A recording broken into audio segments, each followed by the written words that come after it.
now with the ban, it's almost like, hey, we're going to make this worse for you. We're going to make the gentrification faster.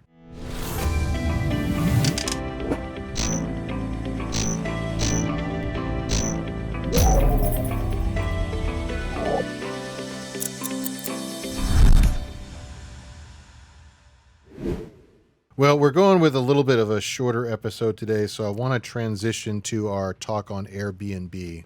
And this is something you've been working on, kind of a mini doc for the last, 3 weeks or so? Yeah, just about. I think this is going into week 3. This is coming up. So Dallas Morning News did a big feature on this yesterday. I don't know if you probably saw that. Yeah, I just opened it up.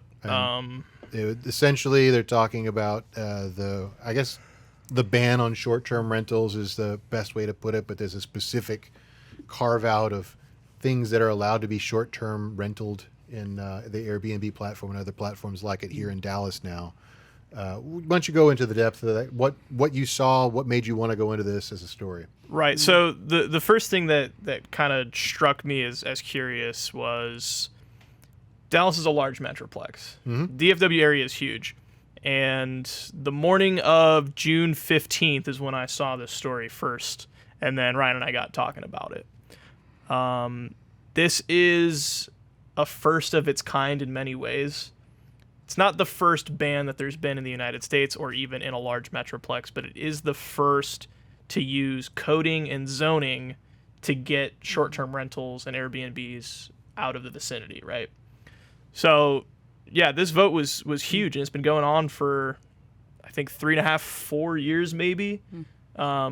Just to get something as simple as, a zoning commission to say, hey, you can't be in single-family residential areas.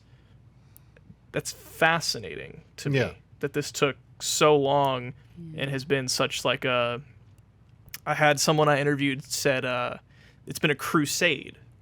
I don't know if that word fits. I think that's a little too aggressive, wouldn't you say? Well, I mean, yeah, if it's a crusade that's been going on this long and this is only the first win, yeah, I don't think it's more of like a siege or a long-term, I don't know, some other battle term, but not crusade. Crusade seems a little too far-fetched. But yeah, so we're producing this doc, right? Yeah. And over the last 2-3 weeks of research, we've kind of come to, I don't want to say any conclusions, but we've come to understand certain responsible parties being involved here that we're still investigating and trying to figure that out. I mean, so this is the thing that when you and I have had conversations in the office talking about, like, question is like who benefits and how likely is it that these people, these beneficiaries are actually behind the movement, or if it's just like really well-intentioned, misinformed people, because there's a lot of like blowback that I'm seeing that if what they're saying is the honest motivations, then they're definitely not achieving those as an end result. Oh God, no. You just want to, I know for our piece we'll be tactful, but you just want to kind of lay it out how it is, like give a sentence or two of what's going on, Jen. Yeah, absolutely. So I'll give you the spark notes. So June 14th, Dallas City Council voted to ban short-term rentals in single-family residential zones. What that means is short-term rentals are considered lodging. They're not considered rentals of any kind. They're not considered housing. It's only considered in the same category as hotels or motels or bed and breakfasts.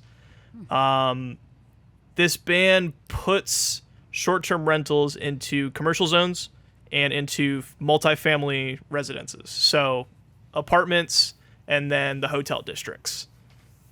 This kind of matters, but the biggest reason this happened was there was a large movement called Homes Not Hotels, and they chalked all this up to, hey, short-term rentals are bringing violence and crime and prostitution, X, Y, and Z, and people got really upset and vocal about it until the city council was forced to make a decision. If my spark notes covered. That's crazy. Sounds good. Yeah. I haven't read the whole thing. I read some Cliff Notes while you were Dallas Morning News. Yeah, all that language you use is just like Cliff Notes for I'm not trying to be racist, but not in my neighborhood. That's basically how I interpret that. Yeah, I mean, so I'm not sure if it's constitutional, and there were some people that were already talking about this being challenged. Some interesting stuff here, right? Like this feels very boomerish in that it's like not in my neighborhood. We're a quiet place. We're peaceful, certain kind of people. And then you got, with Texas, no income tax, but we pay taxes. Like, oh, that's a common misconception. Oh, there's no income tax. Oh, we have very high property taxes and many other forms of taxes that still add up. And when you look at the affordability problem that we already have, I think they're almost tackling it from the wrong angle, because I don't think that Airbnb is like destroying families.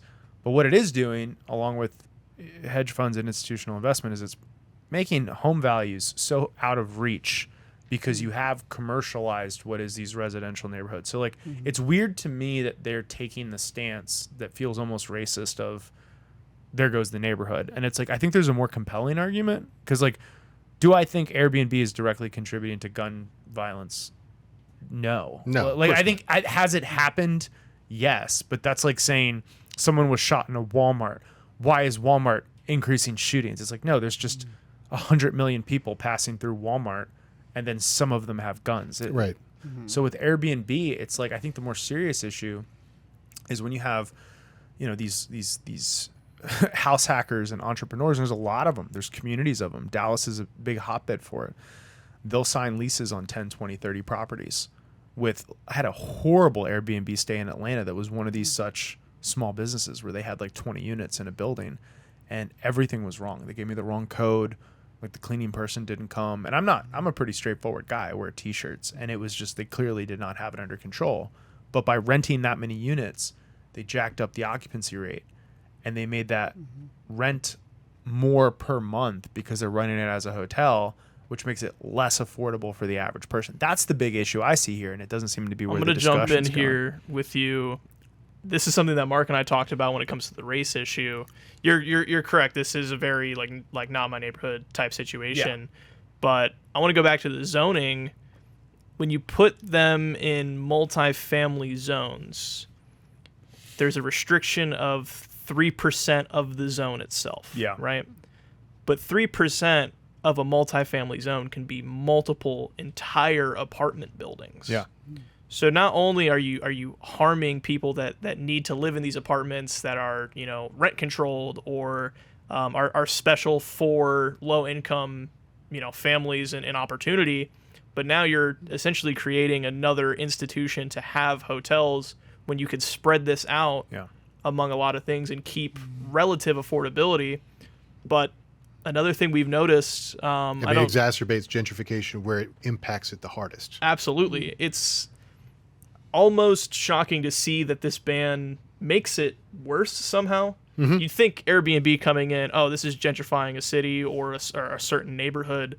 But now with the ban, it's almost like, hey, we're going to make this worse for you. We're going to make the gentrification faster. Hey, thanks for watching The Merge. We've got a ton more stuff for you to watch on YouTube, on Instagram, on TikTok, everywhere. Check us out.